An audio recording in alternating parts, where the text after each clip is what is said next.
And we are live on a beautiful Tuesday.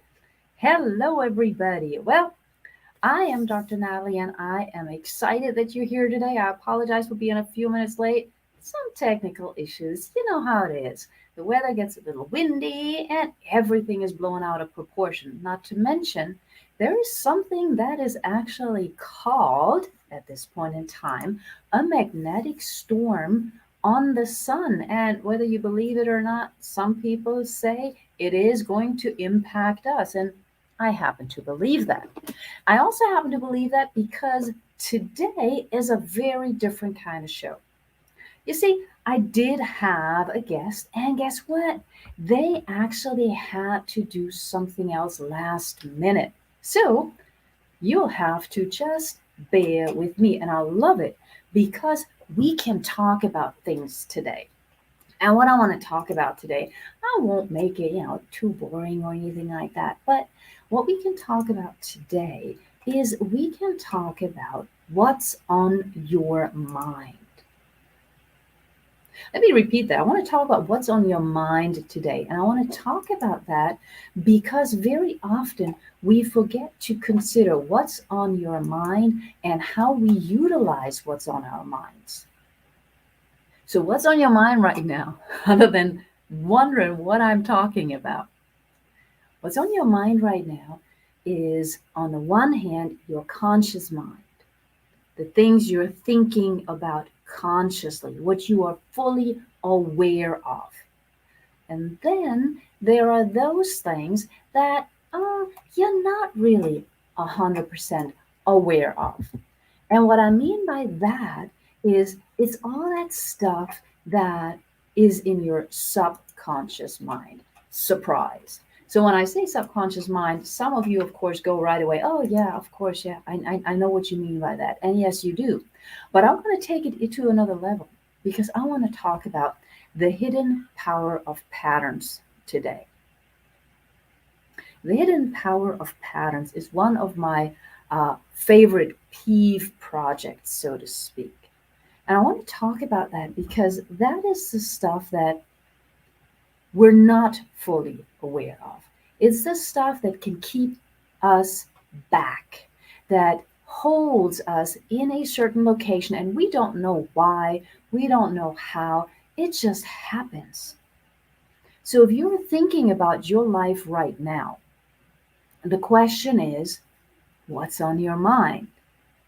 Because what's on your mind means what is going on that you are not fully aware of. When we start digging a little bit, we'll come up and we'll give you that aha moment. So, for example, there are a lot of women, especially, but people in general that I talk with, they're in this vicious cycle of self judgment. They're always doubting themselves. And some of them are not really aware that they're doing it. So then the question becomes, well, why are you doing this? And we need to figure it out.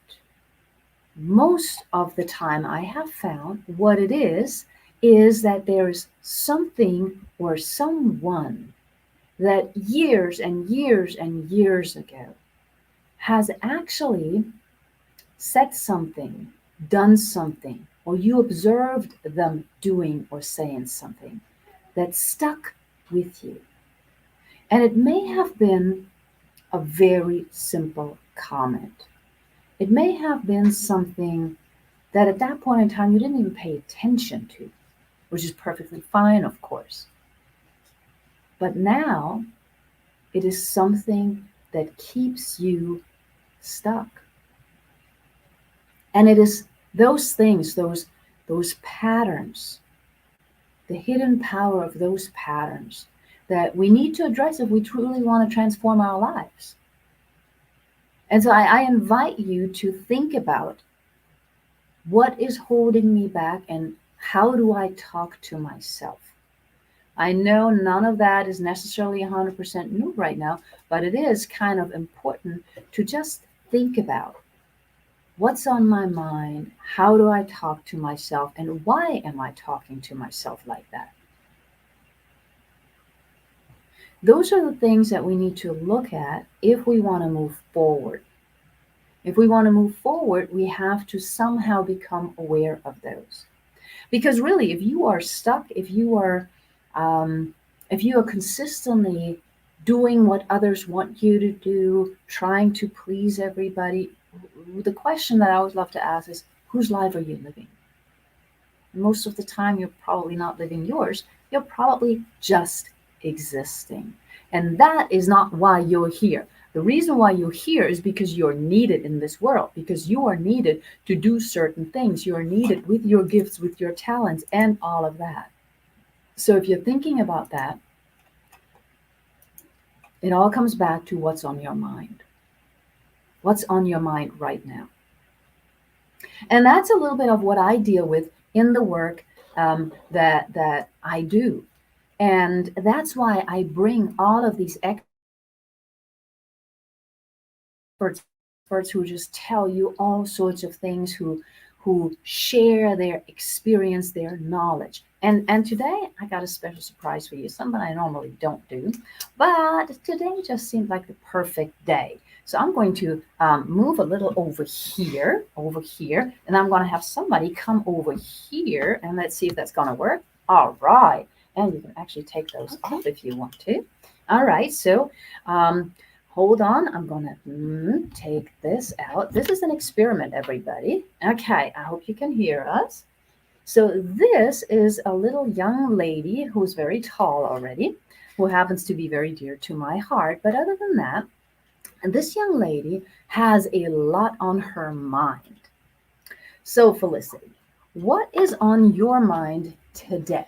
So, hi, I'm very happy to be able to have the privilege to be there. And as was said, I would really like to mention some stuff that's been on my mind. Like, for example, the winter equinox. What happens to like our bodies, our minds, the spiritual you?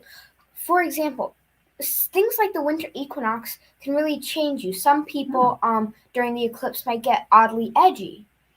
hmm, Like someone who's normally nice might get really mad at you for no reason. hmm, Because due to things like that, the energy around us changes. hmm. And another thing that's been on my mind, it's pretty much on my mind every day, is the environment. It's Ooh, very important so that we can live. Without things like trees, we wouldn't, not even gas masks would help us survive, or oxygen tanks. hmm, That hmm. would just not work at all because we need trees. And actually, a lot of people don't know this. Moss puts, I believe, about 30 or 90% more oxygen into the air than trees, just as a little bonus fun fact. Wow. And without, so say a lot of people decided, okay, we're going to kill off 90% of the wolves because they're really annoying. Well, then there would be a lot of animals like rabbits, deer, and such. But then we would, literally speaking, be overrun by rabbits and deer and such animals. And also, they eat like moss, grass, and the bark of the trees. And we need trees to breathe. So, without the bark of the trees, which helps the trees survive, it would be really hard for us actually to survive. And then without the wolves, there would be more deer. Okay, so you just covered a whole bunch of topics. How about we start with, let's just say, the environment?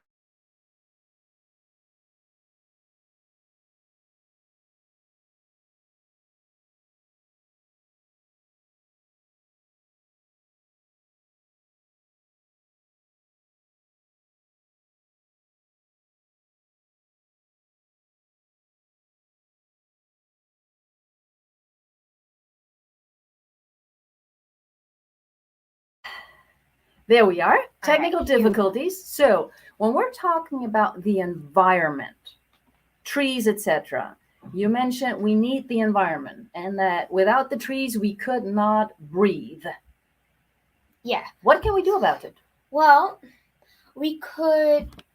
Well, first, we need to know why this is happening. Due to people wanting more space to build houses, in my personal opinion, there are way too many people on this planet. So, well, the trees are being cleared away so that they can build houses and that there's more room. But that's actually, for example, in the Amazon rainforest, which pretty much everyone knows about, like there's so much Deforestation. Thank you. That it's getting actually, even though we may not notice it, it's actually pretty much getting harder and harder to breathe every day. Mm-hmm. So why are the trees? Why is the forest in the Amazon region being cut down? Is that for houses, or like you seem to know a lot about that? But I heard it's also because this goes more into what we're eating, our eating habits. That it also is connected to the fact that so many people want to eat beef all the time, so we need a lot more cleared land Yeah. so we can raise cattle. Is that also a factor? Yes, that is definitely a very large factor. Uh-huh. Okay. So what do you say about our eating habits? So we definitely need to change our eating habits, like much less meat, because meat, as we just said, that we have to clear away space and that causes loss of air. And well, maybe go more vegan, but then we have to put thought into that land is also going to have to cleared away for that so that people can grow plants. So it's going to be very difficult to balance that in a way so that there's enough land for everyone. Okay. Okay. That makes a lot of sense. Now, you also mentioned something like, if I heard you correctly, you said there are way too many people. So, what are you suggesting about all of these people?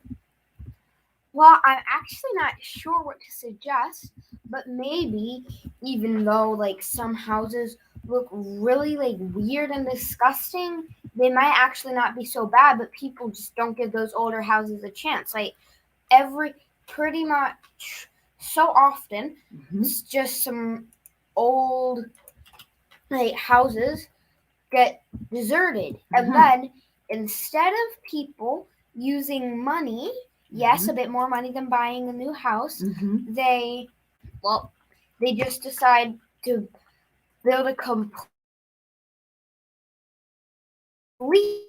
land while they can actually get a little bit of renovation for the old house, and then they won't have to destroy the forest more. And there could also be more room sharing, so that people wouldn't have to be like, okay, I'm going to build a new house because I can. And we should also put thought into our actions with houses. Like, we shouldn't just build a new house because we can and it looks fun.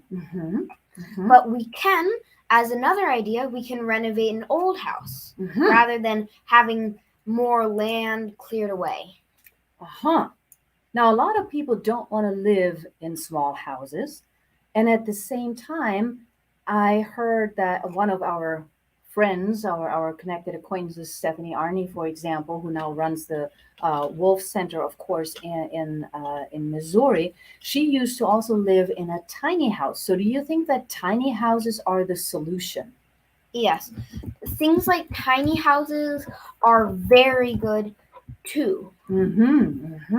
But then yes, things like tiny houses and mobile houses, they can also be bad for the environment, because then like when you decide, okay, I don't think I really want to stay here anymore, I want to move over here, then when you drive away with your tiny house, hopefully you have an electric car, but if you don't have an electric car, then the gas goes into the air and destroys our breathing process again.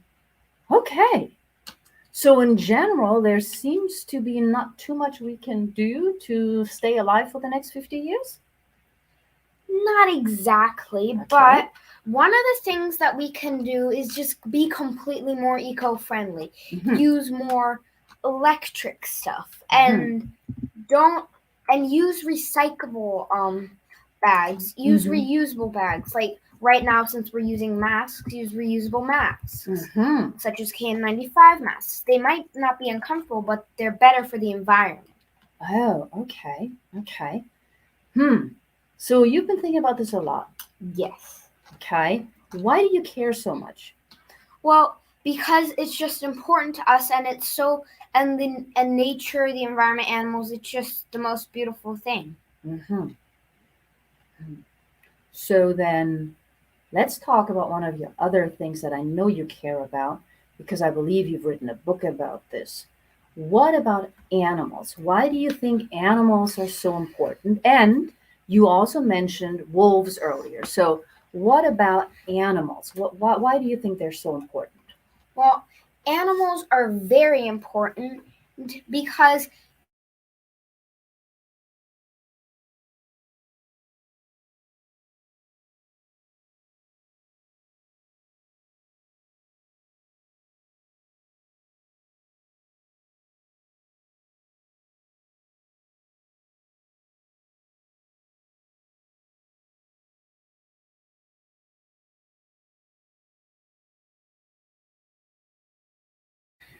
There we go. Back again. Like we said, those are the magnetic storms that we can't do anything about. yes. So, you were talking about animals.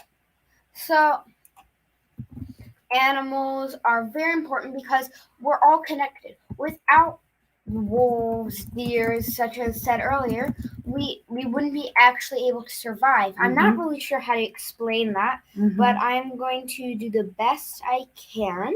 Okay. So the way it works is like I mentioned earlier. Without the wolves, we would be overrun by deer, Mm-hmm. but actually the deer, even though they're cute Mm-hmm.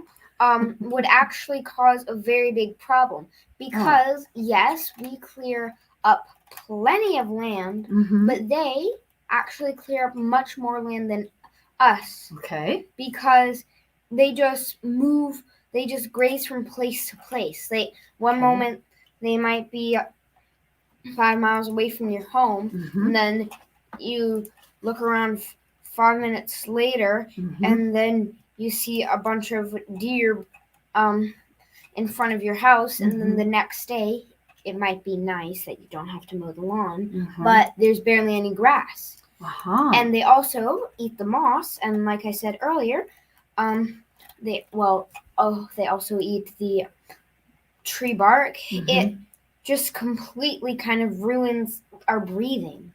Oh, okay. I can understand that. I can understand that. Why do you care so much about wolves in particular? Well, I care so much about wolves in particular, yes, because they are one of my favorite animals, Mm-hmm. but they are also in so much trouble right now Mm. because they're losing so much of their habitat.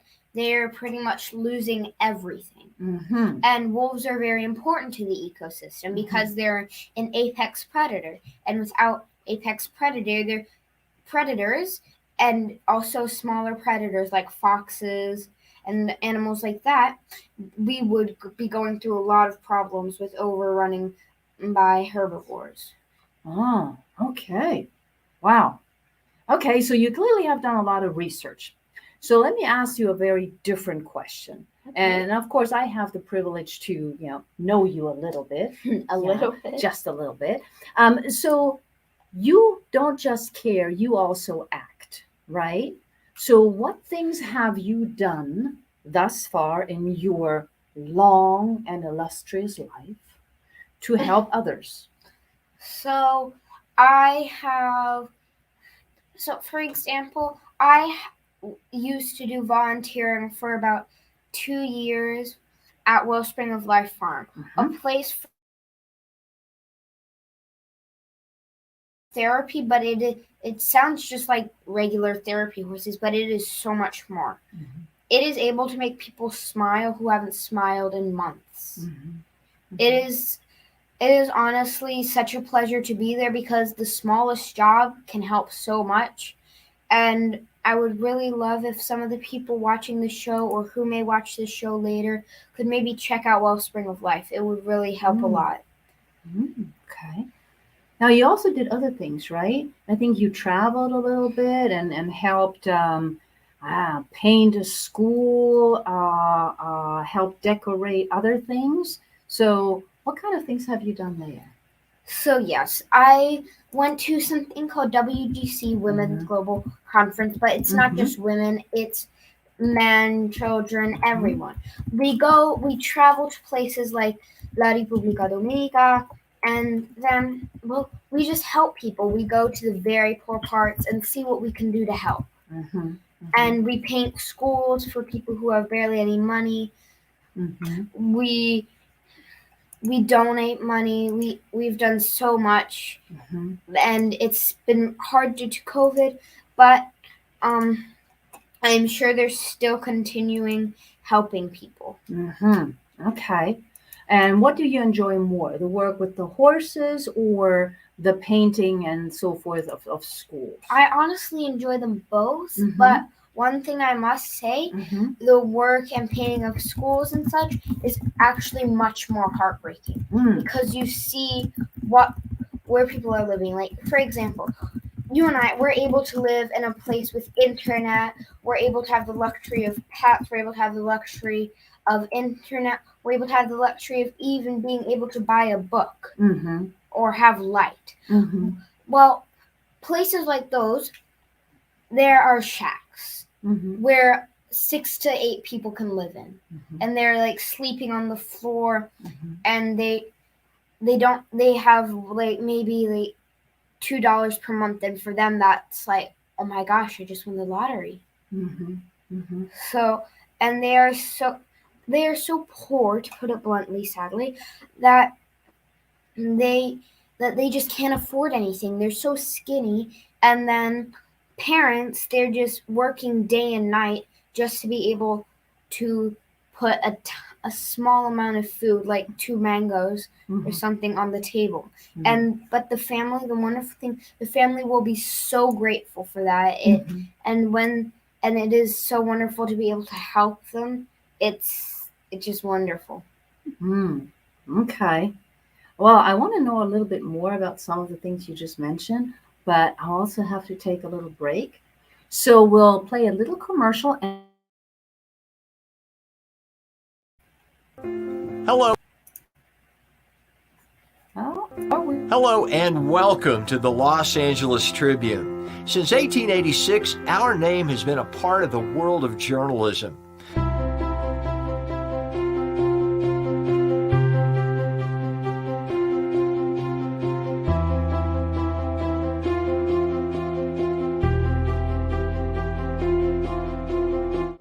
We have earned a reputation for being a publication that practices integrity, authenticity, and responsibility. For general inquiries, contact today. Thank you on behalf of the Los Angeles Tribune team. And we are back. Thank you, everybody, for listening. We were just talking about volunteering, helping others, and paying attention. And as you know, I started out the show by saying, what's on your mind? And this young lady apparently has a lot that is on her mind. While we're talking about what's on everybody's mind, I believe it is today not just the equinox, but it also is, of course, almost International Peace Day. Or is it actually today International Peace Day? Well, this young lady also cares about that. I do want to point out one other thing. I will play one more short commercial for you, and that is just because one of our own from the Los Angeles Tribune, you know her, Goldilocks, she's involved also in a lot of good organizations. And one of the things that she cares about is cancer. And she just earlier today posted something about cancer and her work there, where she and her band actually do go into hospitals to try and provide a little bit of relief. So take a look at this and think about if you know a hospital, a doctor, where maybe they would benefit from a little uplifting show. I can't think of anything more beautiful than just being reminded that I can. Please find me with any ideas, and if you have any ins or relationships at these treatment centers, facilities, or hospitals, please help me make this dream come true. iCancer.life. You can find me at iCancer@gmail.com. Thanks for your time.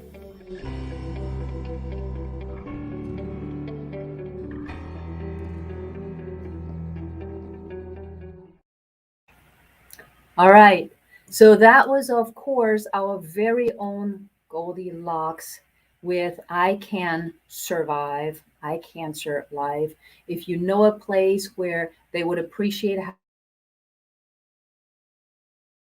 her and her band would love to just provide some good entertainment at least twice a month. So think about it. Connect with her wherever you can. She is, of course, everywhere.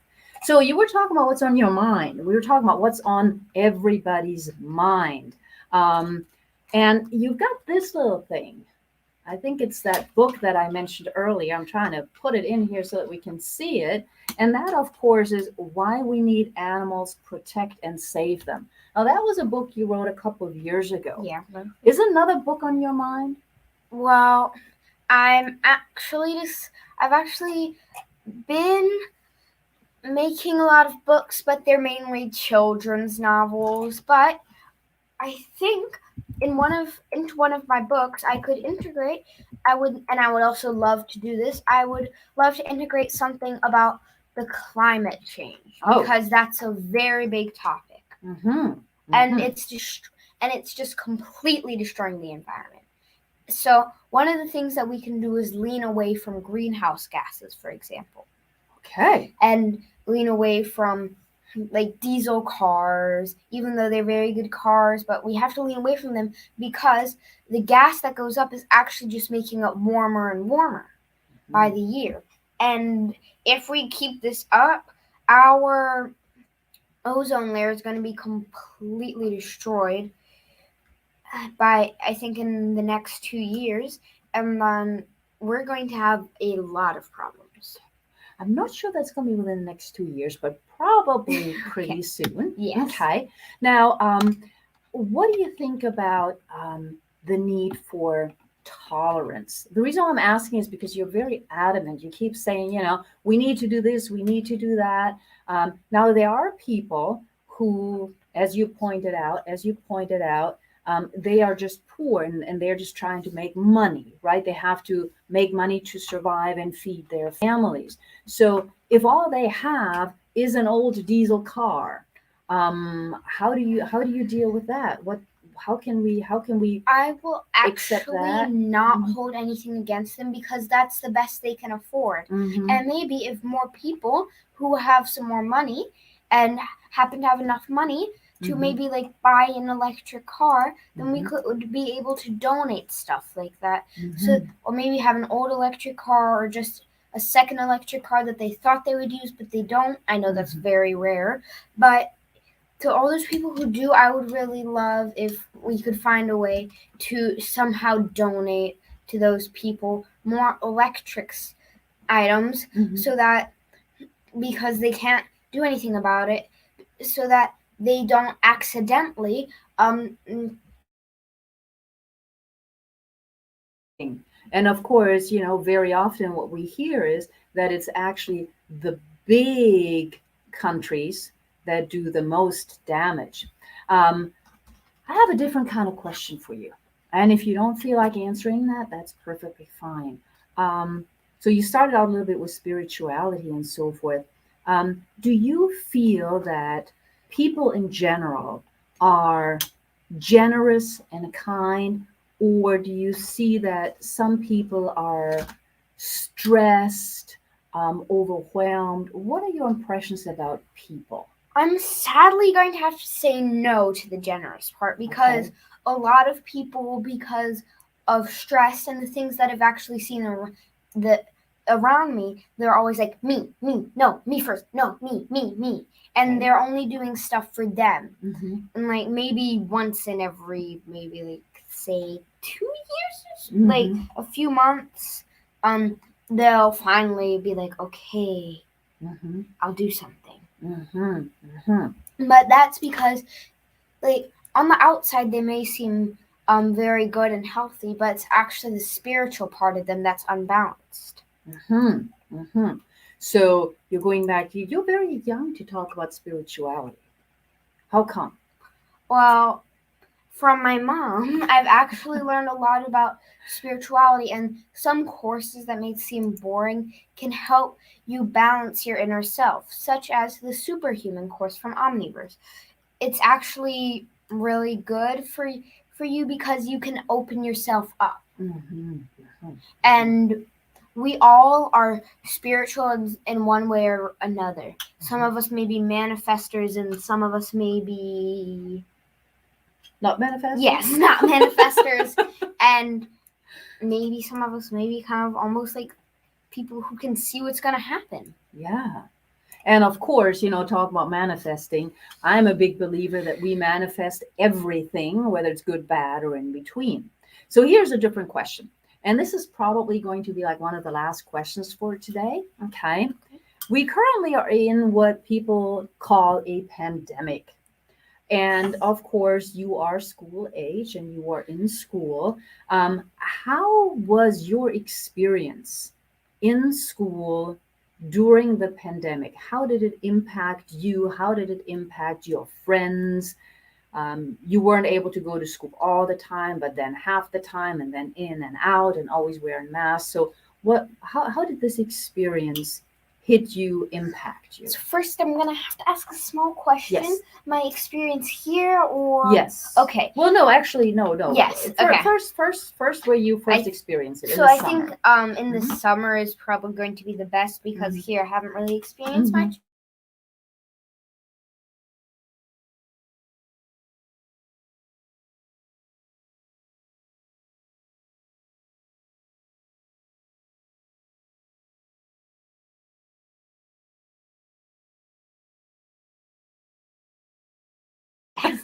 Really annoying. Okay.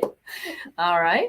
So it was really annoying. And why was it so annoying? Because sometimes, like, you just like really want to be able to take your mask off and breathe. Mm-hmm. Mm-hmm. But then if you get caught, the teacher's like, put your mask back on. And then that gets really annoying. Mm-hmm. And also, like, sometimes you just want to hug your best friend. Mm-hmm. Mm-hmm. Or you want to mutter something, but you can't mutter it without a mask because you're talking to maybe someone you don't like, and we have to be able to express ourselves. So, and for like learning, parents have also been sometimes very annoyed with that. So like we're like, okay, so today we're gonna have math and reading and spelling on virtual. And then your mom happens to say, oh, you won't be having school today. And you know that they're actually really annoyed, but they're not annoyed because they think that your school's not good. It's because they care about you. They want you to be able to learn and get the best education possible. Mm-hmm. All right. So let's talk about education. Last question. How important do you feel education is? And is school the only place where you can get educated? So I'm going to go with school is not the only place you can get educated. You can also get educated at home with really honestly simple workbooks that you can get for like $16, while school is like $15,000 or something. Well, that's a private school, right? Yes. That's a private school. Do you think you can get education without books? Like, do you think being a volunteer is also part of education? Yes, Okay. because education, like knowing about the environment, you don't have to have a book to do that. You can actually go outside.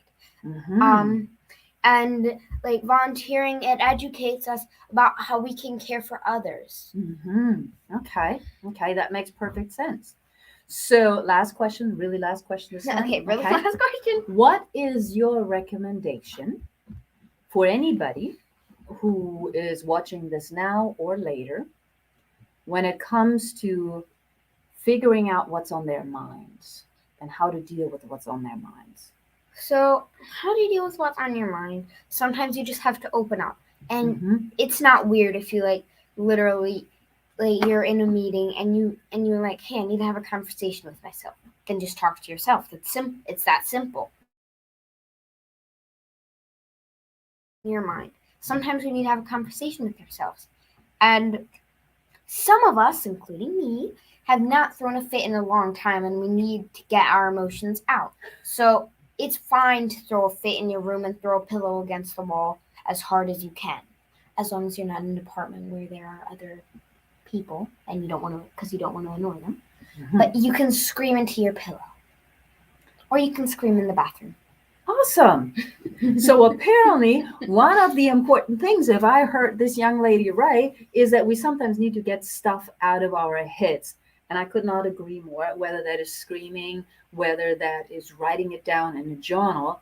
And by doing that, we don't just detox our minds, but we actually are also able to clear everything and sometimes to identify what I was talking about earlier, those hidden things that are in our brains that we're not even aware of, that we don't even know are there. Okay, so I wanted to point all those things out today. And it is a shorter session today because we can. And today, we're just thinking about what's on your minds. I invite you to take the last 15 minutes of this show and write down what's on your mind. If you can, go outside. We had a full moon last night. That was the full moon in Pisces. So, Pisces, fish, whatever you want to call those things that float in the water. Okay. But it is very important because they are actually helping you clear your mind. And you can still do a meditation or look at the moon and get that.